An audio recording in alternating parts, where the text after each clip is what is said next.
Vladdy Jr., Bo on the table, possibly. Are they getting traded? Are they getting shipped out? Let's see what Nate has to say. I don't know. First off, I'm gonna say not both of them. I'm gonna plant my flag on the fact that I don't think both of them. You are definitively saying that the Blue Jays, despite their struggles, I think they keep one. okay. I have a feeling they keep Bo. I think Bo stays. I'm with you on that. Power hitting first basemen are still rare, but like it's more rare to find, this kind of shortstop. So I feel like Vlad is the one that goes. I don't think he goes, but if there is one, I think he's the one.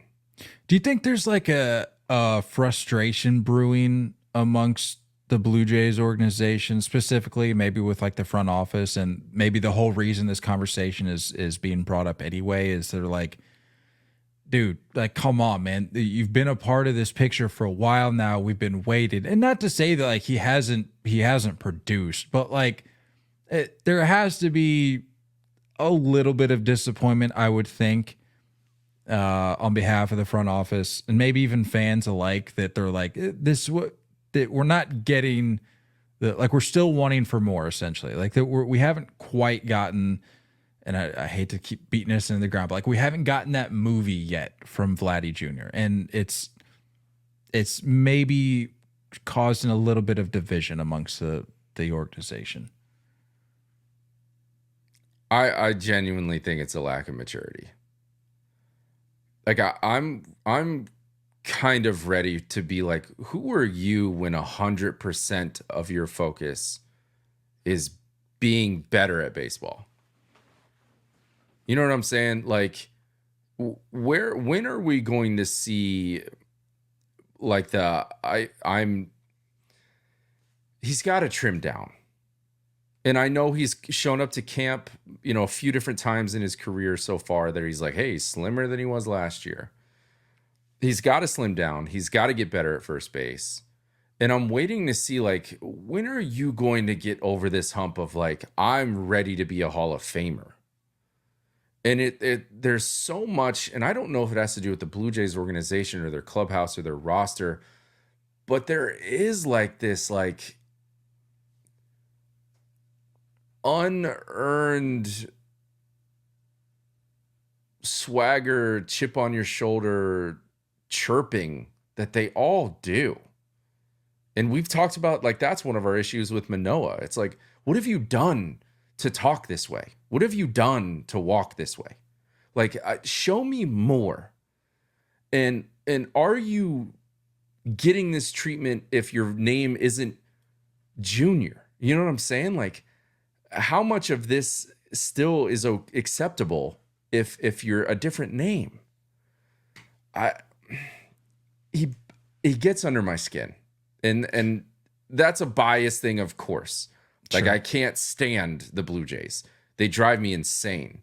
But everything out of Vlad's mouth is like it's like the like doubt me, I'll show you, and like the Yankees, all they do is think about us. Like it's everything out of his mouth is like, and it's like at some point, shut up and show me what your potential is.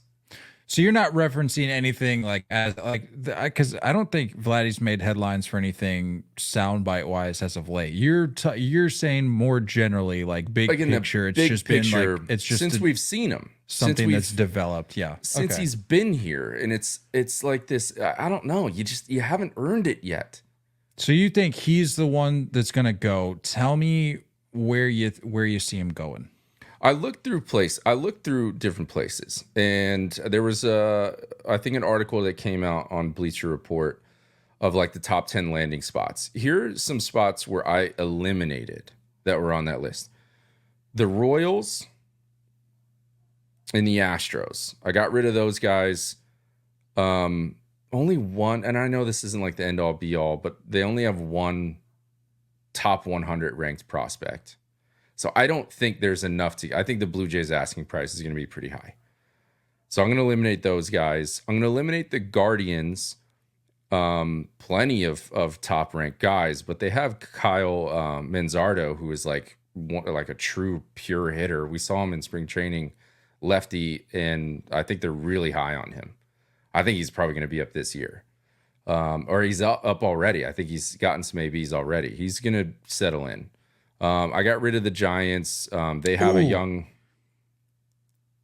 Giants. Can I chime in there? I got just a note, and I'll let you keep rolling. All right, you roll. That was actually my pick. I mean, Giants? There's so much speculation that goes into something like this, as we see this every offseason, like who's going to end up where. So it's really just kind of looking at some general numbers. And weirdly enough, this is super, super insignificant, but it's just interesting. So I'm like, the stars might align for a team like the Giants.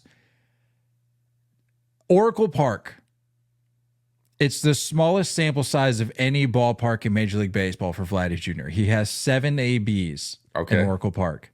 He has 3 hits. 2 of them are home runs.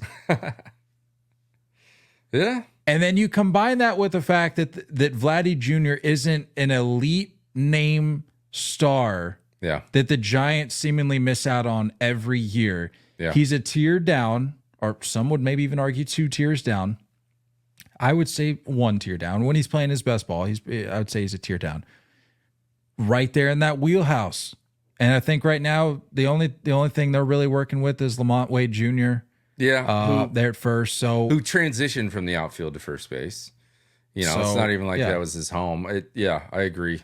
I don't hate it. The only reason I said no, they have Bryce Eldridge, who is a pretty high ranked prospect. His due date is 2026, so I think he's around the corner. But I don't hate because there is still a year of control left for Vlad, I believe. Year and a half. I think it was 2 at the start of this year. So the rest of this year and next year. I said no only because of but I get your argument. My maybe spots, and then I'll give you my pick. You know this better than I do, but I thought the Red Sox could maybe consider it. The Green Monster is just up for grabs. I mean, that's like the dream in Fenway is to have a power bat from the right side. They do have 3 top 100 ranked prospects. They rank 18th in farm systems, according to Bleacher Report. They have Kenley Jensen coming off the books next year too. So like if you're talking extension, it could be done. Well, I mean, plenty of payroll move. Cass is going to be your guy at first moving forward, and I would venture to say that Raffy moves to the DH spot sooner than we think. That's fair. I was going to say if that does happen, I think Cassis would be included in the deal. I think they're too high on Cass, especially. Yeah. And I don't know if the Jays would go in the division, to be honest with you. That'd be interesting. That's true. That's why it's a maybe for me. Another maybe, the Twins, they rank 15th in farm systems. They have 4 top 100 guys. 3 of those guys are outfielders. I have a feeling that's what the Blue Jays are looking for, is some outfield depth and getting younger there. The Cubs have the number 1 ranked prospect farm. They have 7 top 100 guys. Do they need to make that move? Are they ready to win? I don't know. So my pick is the Mariners. It's that sweet spot. They're the 12th ranked farm system. They have 4 top 100 guys. I think I'm kind of done with the Ty France situation. I think he would probably be included in that deal. He's set to be a free agent next year anyway. I like that spot. They're in a win now mode. I know that Astros have started to turn it around, but like right now they're controlling this division and they need to be in contention this year. So I know that's not like a super out of the box pick. I know there's plenty out there that are picking the Mariners too, but that's what I landed on. I like it. Yeah. Bo, real quick note on Bo. If he does go anywhere, maybe Dodgers. Include Gavin Lux in there with some prospects. Yeah, Just move on from that experiment. They have a 6th ranked farm, by the way. I did also put the Red Sox. Don't know there. Be a little weird. Depends on how quickly Marcelo gets up, but the real underdog pick for me would be the Guardians. Because of the first base being taken care of with that Bryce Eldridge kid, or excuse me, the Kyle Mazzardo kid, I think the Guardians have enough to make that move. And like, I don't know, maybe you get him for a little bit, and I don't think they extend him, but at least you get him for this year and like try to make a run. And he fits into like what they do. They just slap the ball around all over the field. That's a good point. That's a good point. That's like their philosophy. So I don't know. I could see it there too. I like that. I like that pick. I don't think he goes anywhere, but I could definitely see that. Yeah. The other competition to this is I think Willie Adames is going to get moved at some point this year. True. So that's what Bo is competing against, and it just depends on asking price. Well, kind of putting a bow on this whole thing, and I alluded to it earlier, but I was looking at the shortstop situations across Major League Baseball. You would be surprised at how many teams are set at short. Yeah. There are very few teams that I think would be willing to part with high level prospects for a guy like Bo, given their current situation. Like, there are very few. Yeah. And the few that would need a guy like Bo, it's like, why now? Why him? So right.